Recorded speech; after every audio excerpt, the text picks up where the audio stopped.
जांजगीर चांपा जिले की धार्मिक नगरी शिवरी नारायण इन दिनों पर्यटकों को अपनी ओर आकर्षित कर रही है। शिवरी नारायण का जितना धार्मिक महत्व है उतनी ही प्रसिद्धि है। नदियों के त्रिवेणी संगम के पास बना टापू कभी मिनी गोवा के रूप में विकसित हो पाएगा, लेकिन कहते हैं ना, जहां चाह है वहां राह है। आइए जानते हैं कैसे बना संगम के पास टापू मिनी गोवा, इस रिपोर्ट के जरिए।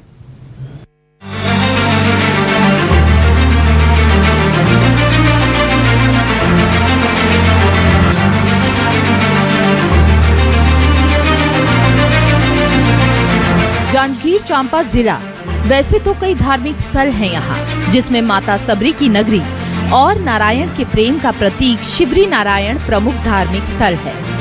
छत्तीसगढ़ की विष्णुदेव सरकार ने इस धार्मिक स्थल को विकसित करने के लिए राम वन पथ गमन के तहत करोड़ों रुपए के विकास कार्य किए हैं, जिसके चलते शिवरी नारायण इन दिनों पर्यटकों से गुलजार है। पहले पर्यटक त्रिवेणी संगम देखकर लौट जाते थे, जिसके कारण यहाँ के व्यापारिक स्तर में धीमी गति आती थी, लेकिन अब शिवरी नारायण में मिनी गोवा का पर्यटक आनंद ले रहे हैं। 7 लोग आए हैं, हम लोग एंजॉय करने आए हैं। यहाँ देखे हम लोग इंस्टा में, बहुत अच्छा लगा जगह, तो हम सोचे थोड़ा घूम फिर लेंगे।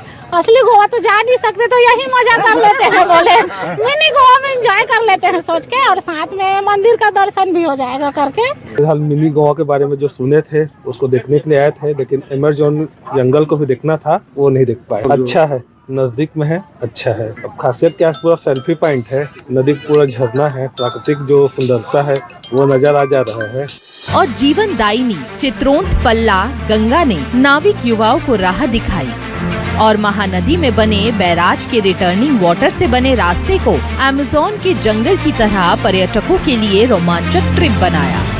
वहीं अब त्रिवेणी संगम के पास बने टापू में बांस के टेंट लगाकर छाया का इंतजाम किया और पुराने सूखे पेड़ों को डेकोरेट कर आकर्षक बनाया और उस स्थान में नहाने का इंतजाम कर उसे मिनी गोवा का नाम दे दिया गया है। मेरे को अच्छा लग रहा है स्नान, अच्छे गोवे में पहली बार आया हूँ मैं बीच में। क्या क्या अच्छा लगा? मेरे को सब चीज़ अच्छा लगा, घूमने में भी अच्छा लगा और मस्ती एंजॉय सब दोस्त साथ के साथ।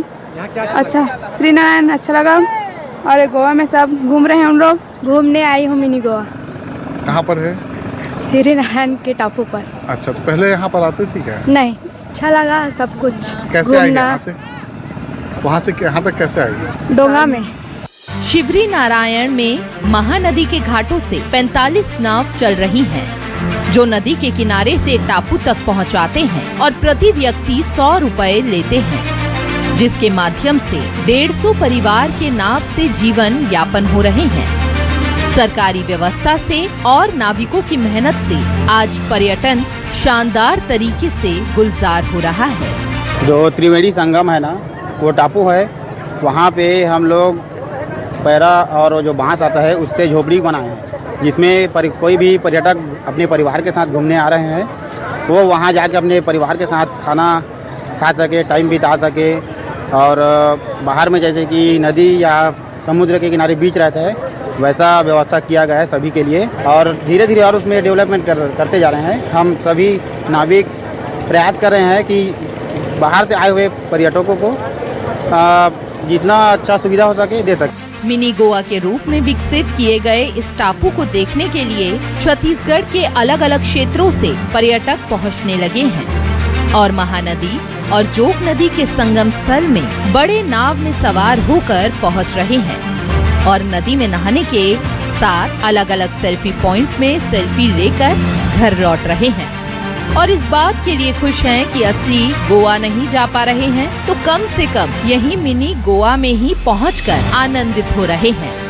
हालांकि शिवरी नारायण को सजाने के लिए विष्णुदेव सरकार की ओर से भी कई महत्वपूर्ण कदम उठाए गए हैं। अब देखने वाली बात होगी कि मिनी गोवा को और बेहतर कैसे किया जाता है। न्यूज़ 24 मध्य प्रदेश छत्तीसगढ़ के लिए जांजगीर चांपा से प्रशांत सिंह की रिपोर्ट।